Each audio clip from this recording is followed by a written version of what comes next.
Bonjour tout le monde, je suis ravie de te retrouver pour un nouveau tuto sur une branche de pommier fleuri.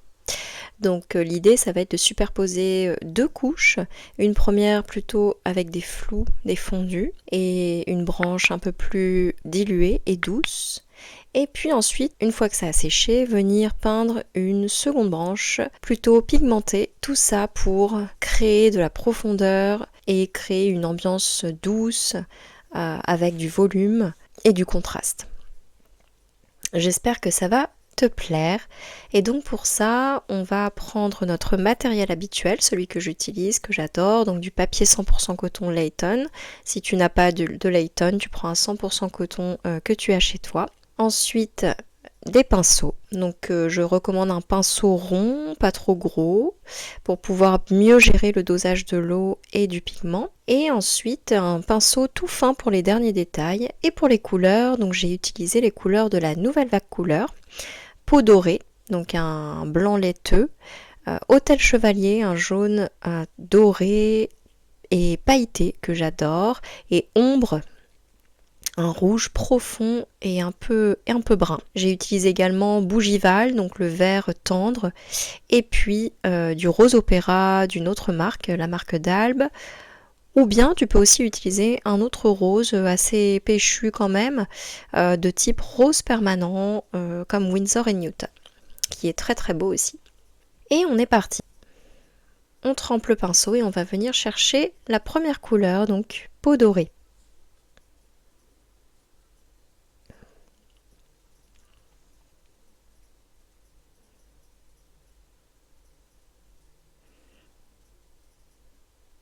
On va poser nos premiers aplats, donc les premières fleurs, premiers pétales. Donc j'en fais en général 5, un nombre impair que j'aime beaucoup dans l'harmonie globale. Le nombre impair, l'asymétrie, tout ça c'est des notions qui pour moi sont très parlantes et viennent créer, apporter beaucoup d'harmonie dans votre composition. Donc je vais faire comme ça des petits groupes de fleurs à certains endroits de la feuille.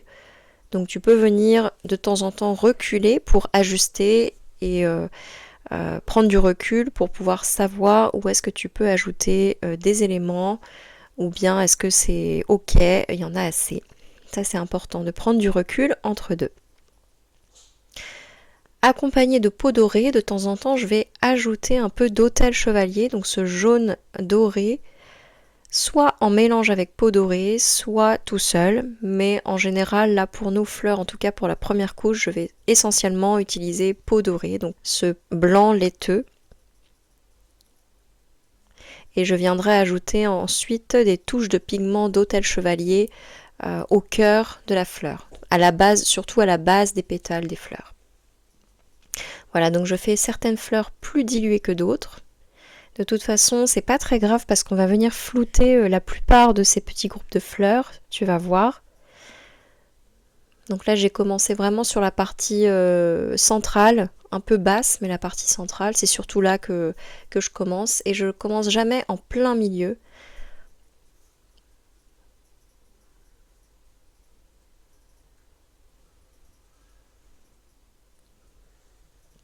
Et voilà, ensuite je vais petit à petit ajouter du Hôtel Chevalier à la base de mes pétales. Donc la couleur va forcément se diffuser un petit peu dans les pétales peau dorée qui sont encore humides et c'est l'effet que je recherche, de la diffusion, du flou, de la fusion. Et je commence à flouter un petit peu toutes ces parties, donc pour ça je rince bien mon pinceau abondamment, je l'essuie un petit peu et je viens glisser la pointe de mon pinceau le long des parties que je veux flouter. Et dans ces parties de flou, dans ces zones de flou humides, je viens ajouter un petit peu de couleur pour rappeler la palette globale de ma composition. Donc là, j'ajoute du Bougival par exemple, mais tu verras que par la suite, je vais aussi ajouter un peu de peau dorée, je vais ajouter aussi un peu d'Hôtel Chevalier, un peu de Bougival. Tout ça pour vraiment rappeler, suggérer un fond, un arrière-plan de ces mêmes fleurs dans les mêmes teintes et vraiment avoir insisté sur cet effet de profondeur que j'aime tant. Ici, tu vois, j'ajoute quelques touches aussi de rose opéra, un tout petit poil de ombre. Et je continue comme ça à flouter mes zones et à ajouter quelques touches de couleur à l'intérieur. Si tu as besoin de pratiquer cette technique, je t'invite à aller voir mon cours en ligne ou un extrait aussi que je t'ai mis à disposition sur mon site internet. Là, tu as tous mes gestes, toutes mes explications sur la technique précise du flou. Et plein d'exemples et plein d'exercices sur la base de cette technique.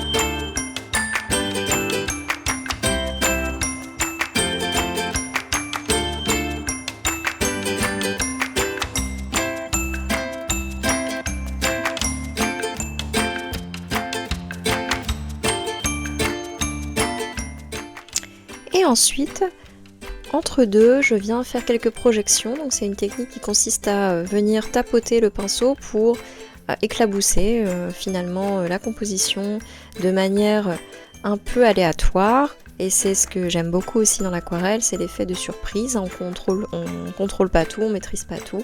Et donc là, j'ai fait mes premières projections avec Bougival, ce vert très tendre.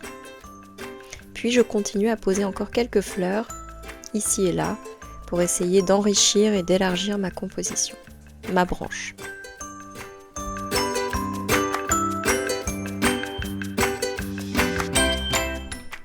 Une fois que j'ai posé mes premières touches de flou, ma première couche grossièrement, un petit peu équilibrée, en harmonie, mais voilà, une fois que j'ai posé vraiment cette première couche grossière de flou et de forme, je vais venir ajouter la première branche, donc celle qu'on verra en dessous et qui sera plus diluée que celle qui sera au-dessus au premier plan. Donc pour cela, je vais choisir la couleur ombre de la nouvelle vague couleur et je vais regarder un peu en formant des gestes comme ça au préalable, voir où est-ce que je vais la placer, positionner. Donc je pars du bas et je remonte tranquillement en donnant des petits à-coups sur la gauche, sur la droite, parce qu'une branche, c'est pas quelque chose de très linéaire non plus, hein. Faut que ça reste naturel, si on veut peindre en tout cas de manière un petit peu réaliste. Et donc ces petits à-coups viennent apporter du naturel et de l'authenticité, c'est tout ce que j'aime. Et à partir de cette branche principale, on vient peindre des petits rameaux qui viennent se raccrocher à nos petits groupes de fleurs. Donc pour ça, le mieux c'est de peindre avec la pointe du pinceau pour vraiment avoir des petits rameaux plus fins que la tige principale. Et ensuite, on va peindre des petites tiges, des petits pics qui vont sortir de chaque côté de cette branche.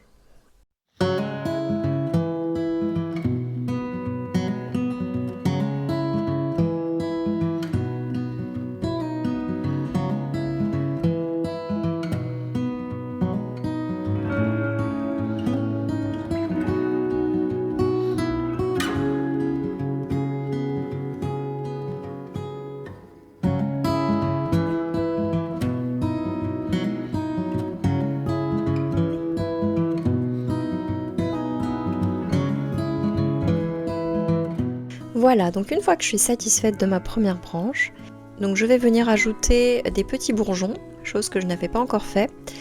Et ces petits bourgeons vont venir enrichir la composition globale puisqu'on va apporter des formes différentes à celles peintes précédemment. Là on peint des petites boules ovales finalement, assez allongées, dans les mêmes teintes, donc une peau dorée que tu peux mélanger un petit peu à un Bougival ou peau dorée seule avec un tout petit peu d'autel chevalier, c'est comme tu le souhaites. Et ensuite, à la base de ces petits bourgeons, je vais ajouter une pointe de rose opéra qui va venir se fondre, se diffuser dans tout le bourgeon ou un tout petit peu, ça dépend du dosage que tu auras fait. Et même parfois, j'ajoute une petite pointe de Bougival. à la base, pour venir ensuite raccorder tout ça à des petites tiges jusqu'au rameau de la branche.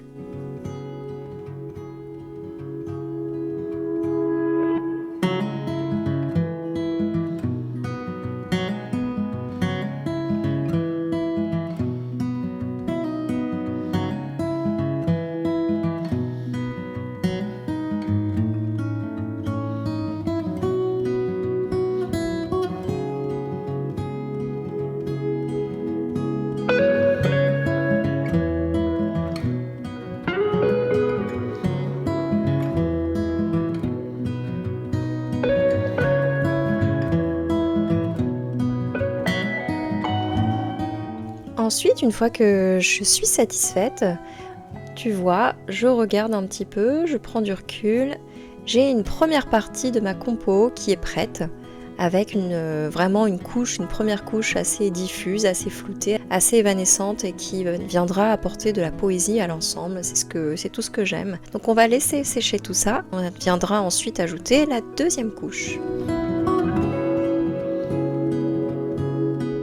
Maintenant que c'est bien sec, tu peux venir ajouter la deuxième branche, donc un peu sur le même principe que la première, vraiment en fait sur le même principe, sauf que tu vas venir ajouter des fleurs par-dessus d'autres et venir intensifier le dosage en pigments, c'est-à-dire que tu vas prendre plus de pigments que d'eau. Et tu verras qu'à la fin, on ajoutera du détail pour apporter du contraste et du volume sur les fleurs que tu peins sur cette deuxième couche.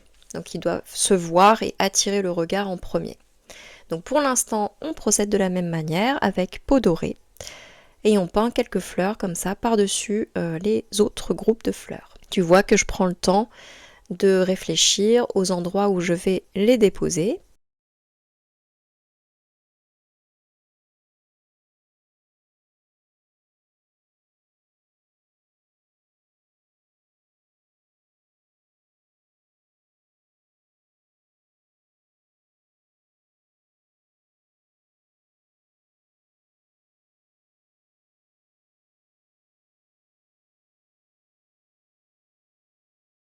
Et de la même manière, je viens insister, donner un petit peu d'ombre en apposant de l'autel chevalier, donc ce jaune pailleté doré, à la base des pétales. Je vais venir apporter un peu plus d'intensité aussi pour ce premier plan en mélangeant de l'autel chevalier à peau dorée pour certaines des fleurs et vraiment apporter des fleurs beaucoup plus dorées que celles de la couche du dessous.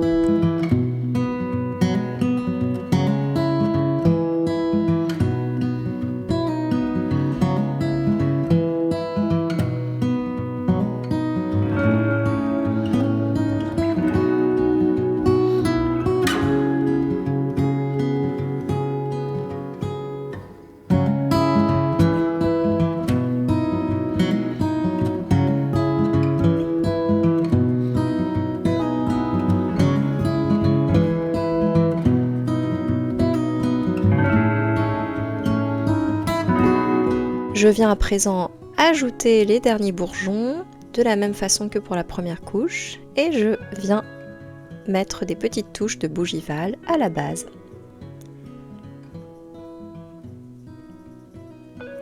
Si mes fleurs sont encore humides, voilà, comme ici, j'ajoute encore quelques touches de bougival pour venir enrichir l'aspect chromatique de l'ensemble. Et je suis prête, je vais pouvoir ajouter ma deuxième branche qui sera celle du premier plan, donc bien plus pigmentée. Je procède de la même manière, je regarde où je vais la placer en faisant des gestes au préalable, et puis c'est parti, depuis le bas de la feuille vers le haut, tout doucement, en donnant des petits à-coups de temps en temps vers la gauche ou vers la droite pour apporter du réalisme. Et ensuite, je raccorde quelques fleurs, donc les nouvelles fleurs peintes pour cette deuxième couche, à des petits rameaux. Ces petits rameaux, je les peins de la même façon avec la pointe du pinceau. Donc si tu as un pinceau encore plus fin, que tu as du mal à gérer la finesse avec un pinceau rond de type Princeton Neptune comme celui que j'ai en main, tu prends un petit pinceau bien plus fin, bien plus petit, et ça donnera la même chose.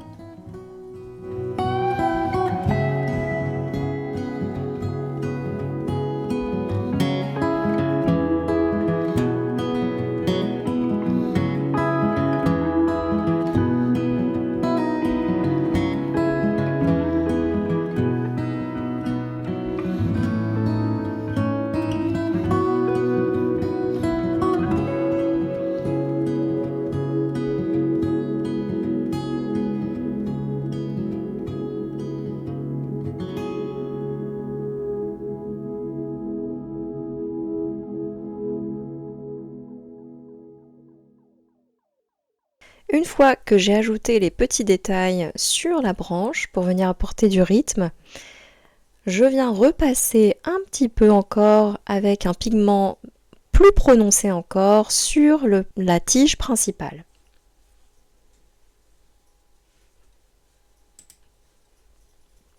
Et puis, avec Bougival, un vert tendre, je viens colorer le cœur de la plupart des fleurs.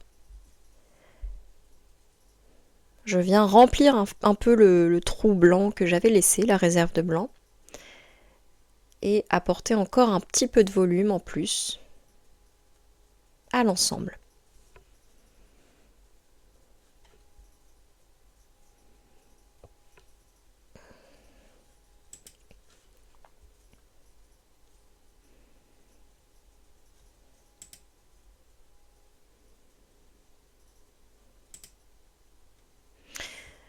J'ajoute quelques touches de Bougival sur certains bourgeons pour apporter du volume. Donc je l'ajoute par touche, pas sur toute la surface des bourgeons, mais la surface basse. C'est vraiment ce qui va apporter ce volume.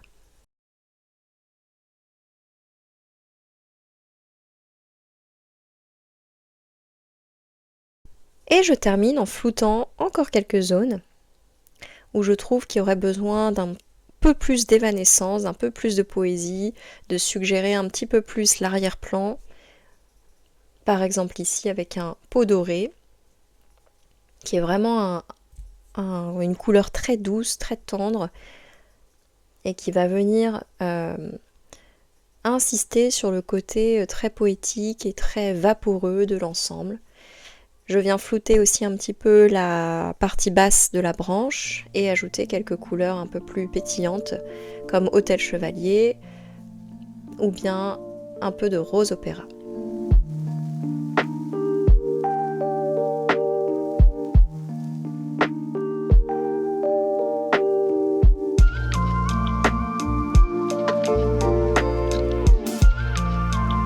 Maintenant que j'ai terminé cette partie, donc cette deuxième branche, je vais aller chercher un pinceau bien plus fin. Vous voyez qu'il est aussi plus allongé, avec une pointe encore plus fine. Ici donc de la marque Fumui, mais vous en avez dans toutes les marques. Et je viens apporter du volume en peignant certains contours de pétales, souvent 2 ou 3 sur un côté. Donc moi j'ai choisi le côté gauche. Et je viens ajouter comme ça quelques contours pour renforcer le contraste et le volume à l'aide de la couleur ombre.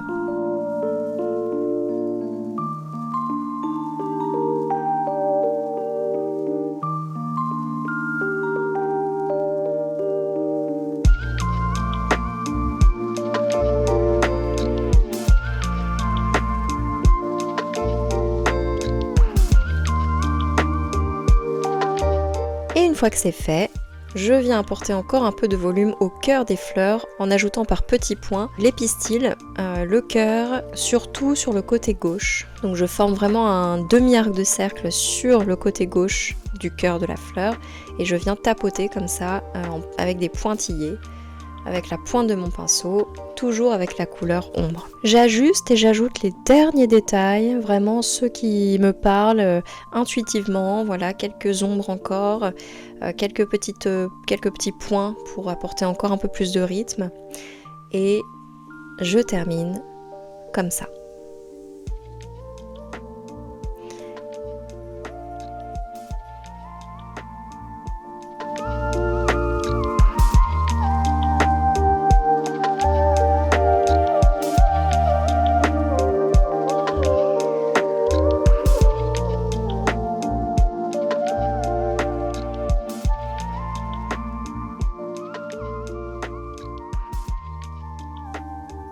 Allez, encore un petit flou pour la route. Il n'y en a jamais assez. Et là, je suis satisfaite complètement.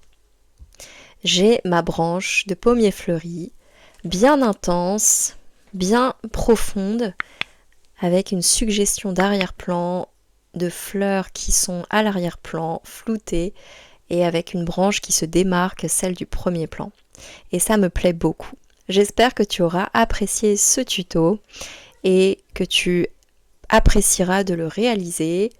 N'hésite pas à le partager sur Instagram ou sur YouTube ou par message, par mail, en me mentionnant les petites mains roses et en mentionnant si possible le hashtag les petites mains roses. Et je te dis à très vite.